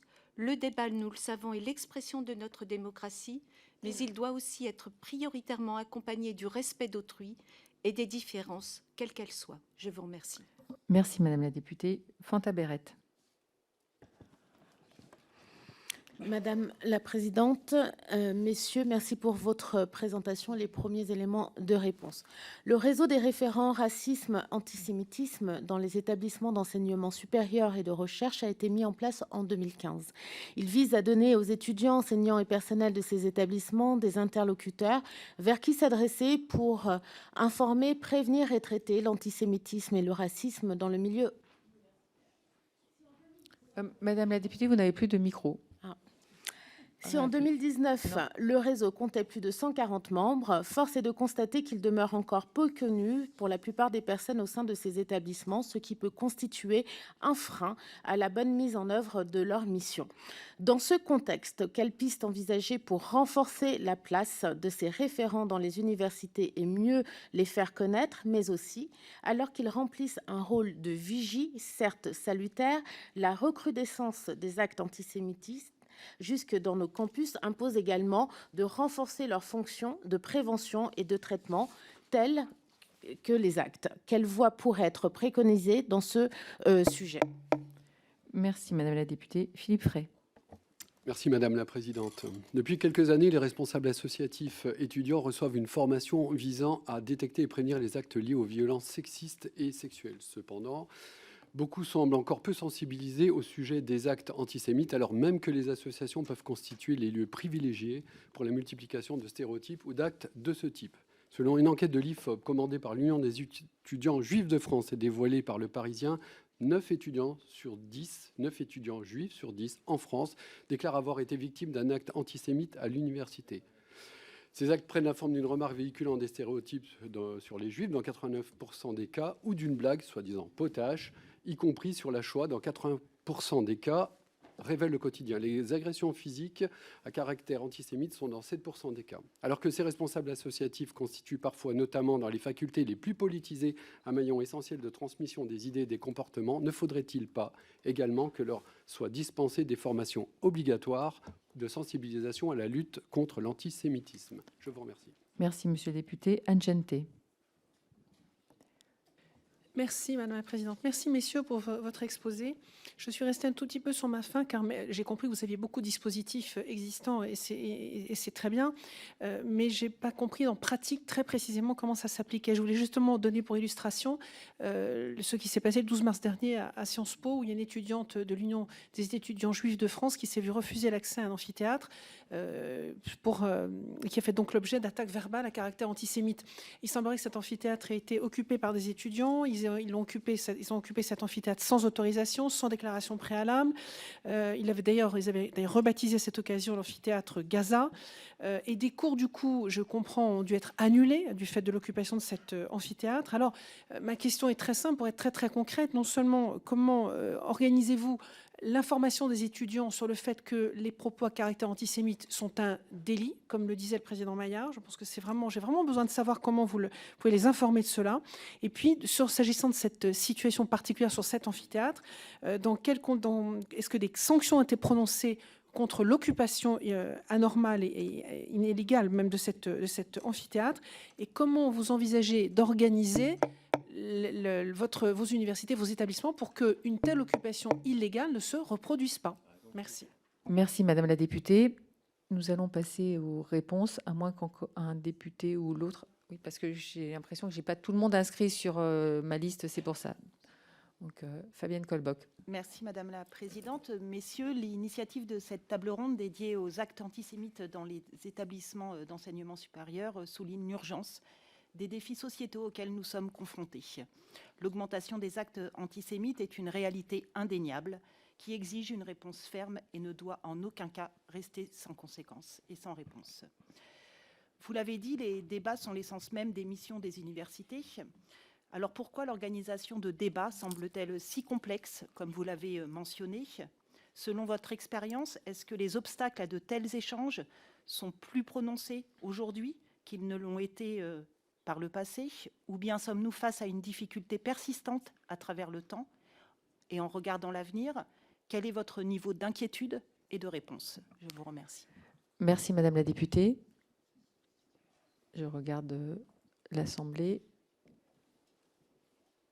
Non, c'est bon. Donc, messieurs, vous pouvez commencer à répondre. Donc, Monsieur Denneken, vous commencez. Merci. Je répondrai à la question qui était posée plus précisément pour Strasbourg, et ça me permettra d'y raccrocher 2 ou 3 remarques. Il y a eu effectivement, il y a une enquête policière qui est en cours, puisque nous avons des caméras. On a eu du mal à imposer la culture de la vidéosurveillance, mais je n'en suis absolument pas désolé. Au contraire, donc actuellement, des enquêtes d'identification des auteurs se font et avancent. Je ne suis pas évidemment dans la confidentialité de l'enquête. Je rappelle aussi, pour lever une ambiguïté, que nous savons pertinemment, comme président d'université, excusez-nous, distinguer entre le disciplinaire qui concerne nos établissements et le pénal. Par exemple, dans le cas de strasbourgeois, il y a du disciplinaire en interne parce que ça concerne les étudiants. Évidemment, il y a le pénal avec le procureur de la République. Je suis quand même un peu surpris parce que quelqu'un parlait d'attaque. J'ai l'impression quand même que la plupart d'entre vous, nous sommes un peu au banc des accusés, mais ça fait rien, on est des élus comme vous. Mais je pense que c'est vraiment un faux procès et on n'a jamais minimisé les choses. Je connais parfaitement le sondage des 91%, mais je vais vous dire une chose. Le 12 octobre dernier, quand a été organisée par les institutions juives strasbourgeoises la manifestation contre l'antisémitisme, d'ailleurs à laquelle certains députés nationaux sont venus apporter un succès médiatique, ces institutions se sont tournées vers moi. On dit on ne veut pas partir de la place de la République, non pas qu'on ne soit pas républicain en Alsace, on veut partir de la place de l'université. Et on veut aller à la place de la République. Et ils ont dit tu seras le seul à causer. Si vraiment j'étais complaisant avec l'antisémitisme, les personnalités juives de Strasbourg ne m'auraient certainement pas demandé de prendre la parole. Texte qui a été jusque dans le Jerusalem Post. Donc, excusez-moi, mais je ne peux pas entendre vos propos quand vous laissez entendre que nous minimisons le problème et que nous serions complaisants avec l'antisémitisme. Je ne l'accepte pas, parce que vous êtes peut-être sur le terrain, mais ce que vous êtes en train de dire nous fragilise et nous fait apparaître comme des mollassons qui cachons la vérité parce qu'on aurait peur des groupuscules. Les groupuscules, les renseignements territoriaux nous disent que 90% des manifestations sont organisées par des gens qui ne sont pas étudiants. Quand moi j'ai un blocage de 50 personnes de mon université, 35 ne sont pas étudiants. Mais ils sont parfois galvanisés par des gens de l'extérieur, y compris des députés. Donc, cessons de nous cacher derrière le petit doigt. Oui, enfin, peu importe. Peu importe. L'Assemblée nationale, tout le monde y a droit puisque vous êtes élu. Donc, quand vous nous dites qu'est-ce que vous faites, et alors, et vous, comment vous nous aidez? Donc, nous sommes un lieu de réflexion, nous nous battons, et je ne peux pas laisser dire la moitié des reproches qui nous sont faits depuis un quart d'heure ne sont pas audibles. Nous ne sommes pas complaisants avec quelque dérive que ce soit. Vous avez, tout le monde dit qu'on minimise les chiffres, tout le monde nous sort les 90% des étudiants juifs. Moi, je les connais, mes étudiants. Je peux vous dire, ils vous chanteront une autre chanson. Donc, je crois qu'on ne peut pas avancer dans ce pays si on continue, d'ailleurs les députés le pratiquent aussi, l'opinion contre la réalité des faits. Merci, Monsieur Denneken.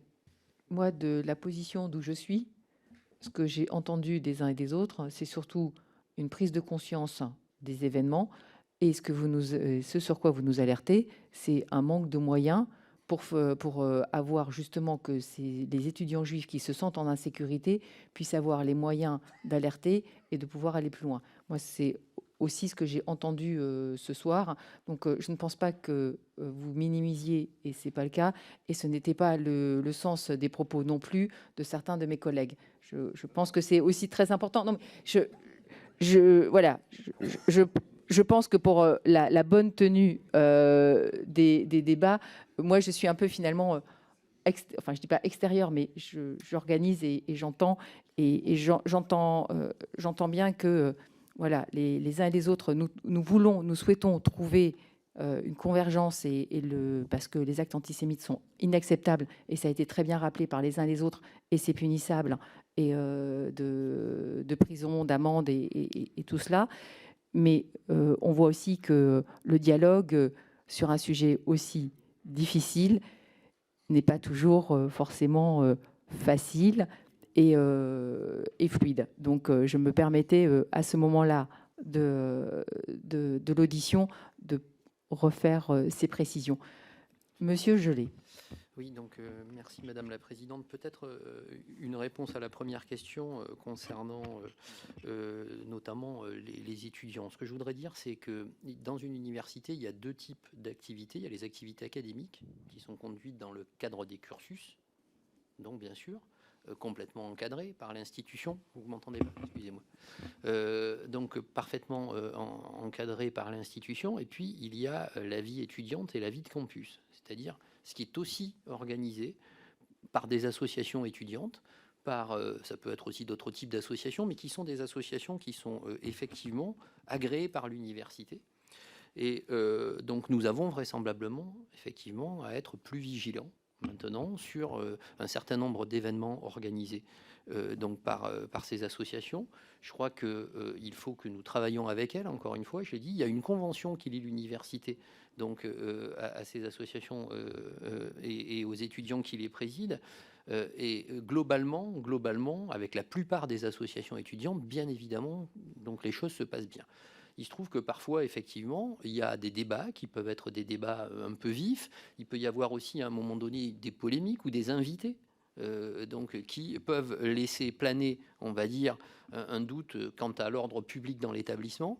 Et donc là, il faut l'encadrer. Il faut encadrer ces événements. Une des meilleures façons, d'ailleurs, d'encadrer ces événements, c'est de le faire sur inscription et de regarder la liste des inscrits, tout simplement, pour regarder si, effectivement, il y a un risque ou pas. Il y a d'autres façons de faire, mais c'est aussi comme ça qu'on peut procéder. Donc, je pense que nos établissements sont de plus en plus en train de se tourner vers ce type de, je ne veux pas dire de contrôle, mais de fonctionnement vis-à-vis des associations étudiantes sur un certain nombre d'événements qui sont des événements sensibles. Mais ça fait partie de la vie de l'université, ça fait partie de la vie culturelle, intellectuelle, etc. On l'a encore dit, il n'y a pas d'université sans débat, et donc il faut aussi qu'on ait une forme contradictoire dans le débat. Donc voilà, on peut avoir ces sujets-là à traiter. Il peut y avoir des phénomènes dans une université aussi où, à un moment donné, on va dire, le règlement intérieur de l'institution n'est plus respecté. Et quand, on va dire, on occupe un amphithéâtre, par exemple, alors qu'on n'y est pas autorisé, eh bien là, effectivement, on se retrouve face à un trouble à l'ordre public en interne, donc sur lesquels les présidentes et les présidents d'université ont estimé de la meilleure façon de le traiter, savoir s'il faut faire une réquisition des forces de l'ordre, savoir s'il faut dialoguer avec les étudiants. Voilà. Enfin, en tout cas, c'est à eux d'apprécier les choses. France Université représente donc à peu près 120 établissements autonomes, et donc nous respectons leur autonomie, bien évidemment. Et encore une fois, ce sont eux les mieux à même de le faire. Sur le financement des syndicats et des groupuscules, l'université ne finance que les organisations étudiantes qui sont reconnues et qui signent une charte donc, avec un certain nombre, enfin, le respect d'un certain nombre de règles et de valeurs.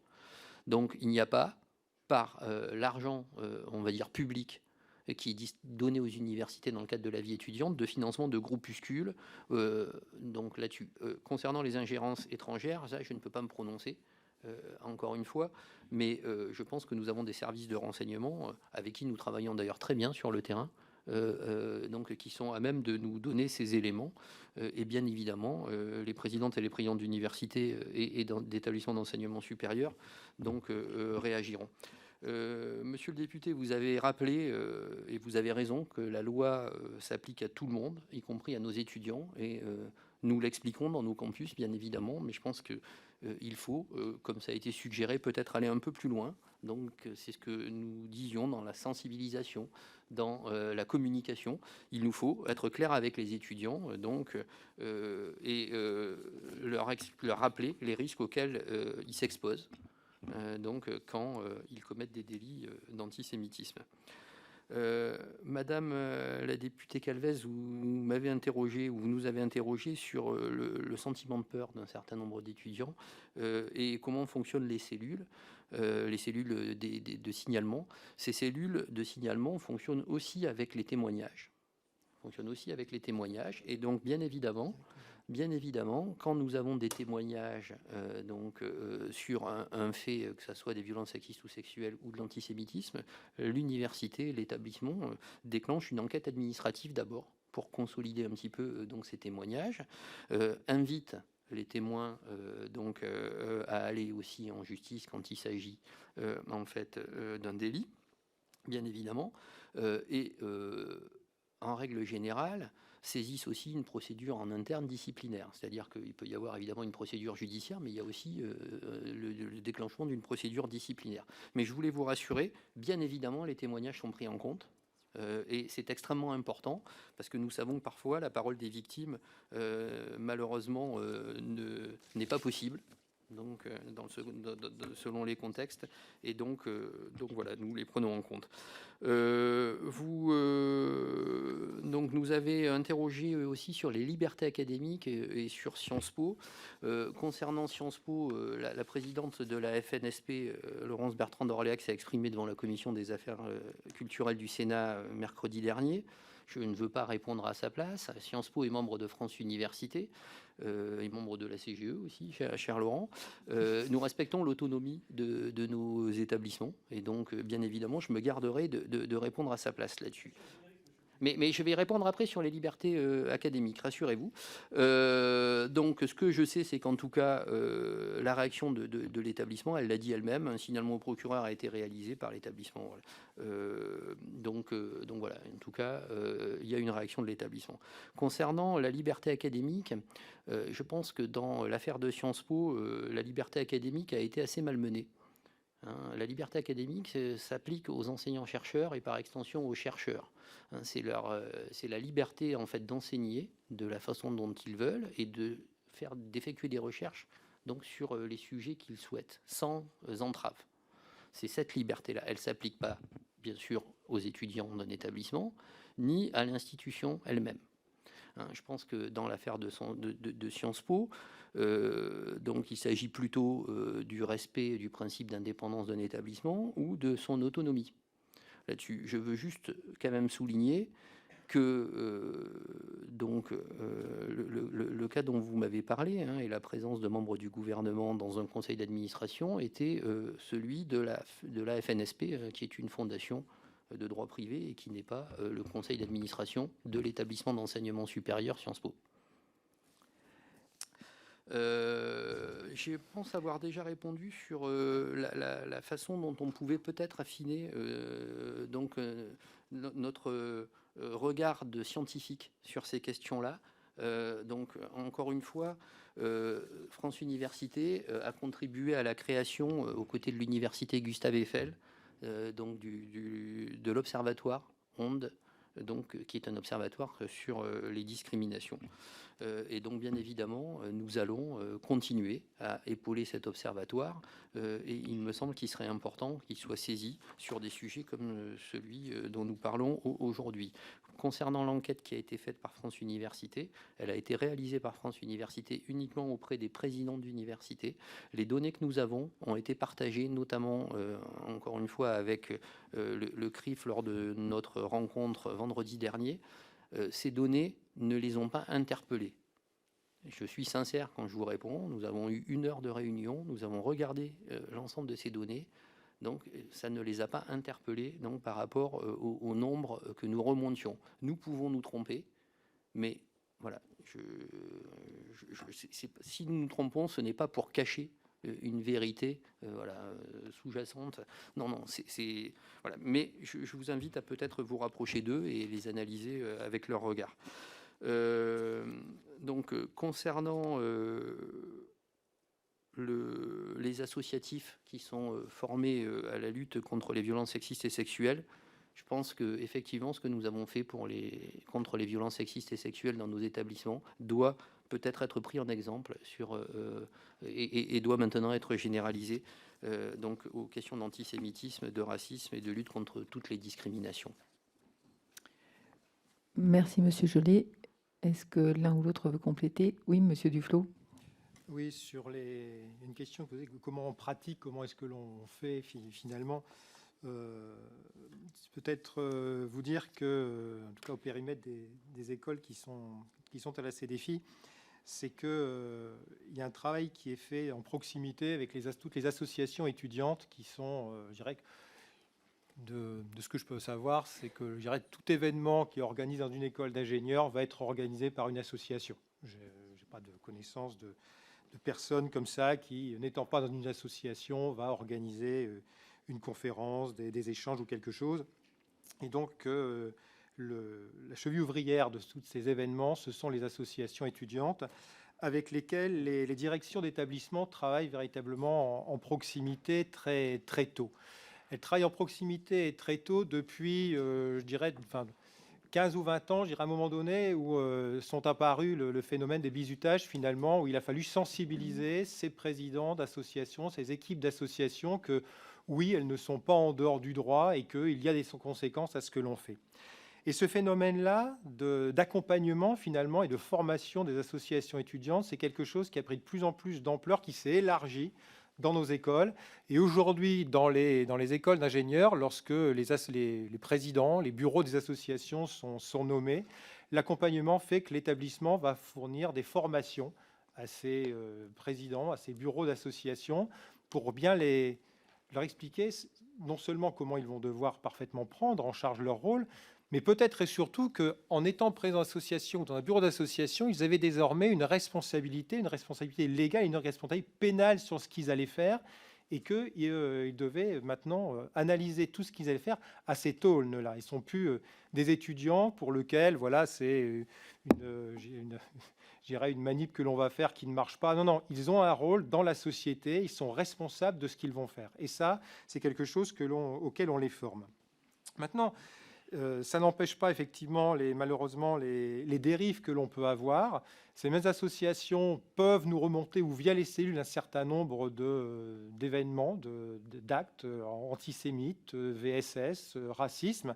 Et lorsqu'ils vont être remontés aux directions d'établissement, je voudrais le redire, c'est pratiquement comment ça fonctionne. C'est que immédiatement, ou dans les jours qui suivent, il y a une commission un peu d'enquête qui se met en place pour établir les faits. Un saisissement du procureur de la République qui peut être fait. Alors, je peux vous en parler en toute connaissance de cause, puis dans mon précédent poste, c'est quelque chose que j'ai pu faire. Donc, rapidement, c'est saisir le procureur de la République en envoyant les noms de toutes les personnes, effectivement, pour lesquelles vous avez été en contact, et ensuite, l'enquête judiciaire suit son cours. Là où je rejoins Guillaume Jolet, c'est que malheureusement, il y a deux choses. D'abord, nous sommes très peu mis au courant du retour de ce qui se passe sur ces enquêtes pour les amener sur le terrain et bien dire finalement aux victimes que oui, leur parole a bien été prise en compte et qu'il y a des actions qui sont mises en place. Ça, c'est vrai. Et ensuite, il y a le temps d'instruction qui est très long également. Et ensuite, eh bien, il y a l'enquête qui est plus sur l'aspect local, sur l'établissement disciplinaire. Et là, de nouveau, les mêmes personnes subissent, on pourrait dire, il y a des interrogatoires, de nouveau, qui sont menés par des commissions d'enquête de l'établissement, saisissement de la commission de discipline, puis dans un deuxième temps, énoncer des disciplines. Et là où je voudrais dire que l'établissement ne faillisse pas, c'est que dans le poste dans lequel j'ai occupé, c'est quand même pas moins de 30 étudiants dont les noms ont été envoyés au procureur de la République et qui sont passés devant une commission de discipline. Alors certes, pas pour des sujets d'antisémitisme, pour des sujets de racisme, mais on est quand même bien sur des problématiques très fortes de discrimination envers une population et envers d'autres étudiants. Donc, je dirais, voilà comment, dans la pratique, ça va se passer. Donc, en termes de formation, et oui, on leur rappelle bien qu'ils ne sont pas exempts de la loi, ils ont maintenant des responsabilités, ils doivent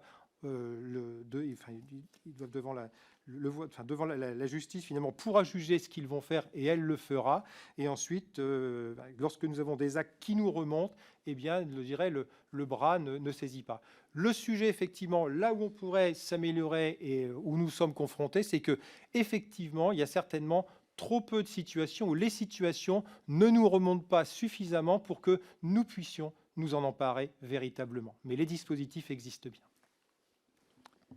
Merci, Monsieur Duflot. Monsieur Champanet. Juste pour répondre à quelques questions sur lesquelles on n'a pas répondu, sur la question du rappel à la loi, les rappels à la loi sont faits, et en particulier dans nos règlements intérieurs, et parfois même sous forme d'affichage. Je vous invite à regarder les affichages, les informations qui sont faites, y compris parfois sur les réseaux sociaux de nos établissements. Sur la question, est-ce que des sanctions ont été prises, Emmanuel vient de rappeler comment fonctionnait une procédure disciplinaire. C'est aussi quelque chose qui est long, parce qu'il y a des délais d'instruction, il y a des délais d'information auprès des personnes qui sont accusées. Donc on ne prend pas des sanctions dans l'urgence. Et puis, vous nous avez interrogé à 2 reprises sur notre niveau d'inquiétude. Il y a un sujet dont on n'a absolument pas parlé et qui, pour moi, explique une partie des 91%, c'est l'extrême violence des communications de nos étudiants entre eux sur les réseaux sociaux, et qui sont des choses qu'on ne voit pas. Et parfois, certains de nos collègues se posent la question de savoir si ça fait partie de la vie de nos grandes écoles, de nos universités, ou si ça fait partie de la vie privée.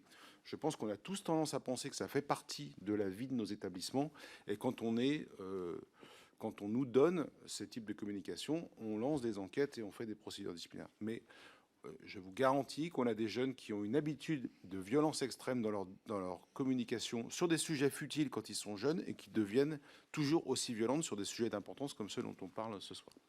Et puis j'ai été assez moi aussi choqué, comme mon voisin, sur le fait que certains d'entre nous disent qu'on était totalement hors sol. On est 4 professeurs d'université, on a été étudiants, on a été doctorants, on a été enseignants-chercheurs, on a passé tous notre vie à l'université. On n'est pas si jeunes que ça. Moi, je vous invite, je vous invite à venir dans nos établissements. Alors, venir sans en faire un spectacle, venir voir honnêtement ce qu'on fait.